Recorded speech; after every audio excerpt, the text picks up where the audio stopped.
È un quadro a luci e ombre quello che esce dalla ricerca di Ires Veneto sull'integrazione dei servizi sociosanitari. La nostra regione, ad esempio, ha retto meglio di altre la fase acuta del Covid grazie all'organizzazione territoriale.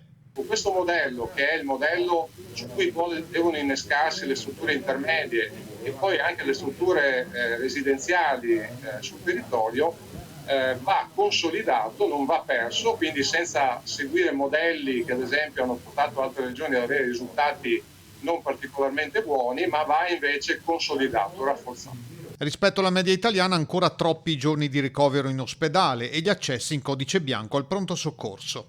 C'è un rischio di un arretramento nell'integrazione sociosanitaria, nell'integrazione ospedale-territorio che erano gli elementi positivi che avevano caratterizzato il modello Veneto, e c'è un rischio di peggioramento nella qualità dei servizi che offre la filiera dell'assistenza territoriale. In pratica non si usano abbastanza ospedali di comunità, riabilitazioni e assistenza domiciliare. In Veneto si trova un po' fanalino di coda, diciamo così, in questa classifica che va a monitorare quello che è il livello dell'intensità assistenziale nell'assistenza domiciliare infermieristica. Nelle strutture intermedie manca ancora il 40% dei posti letto previsti.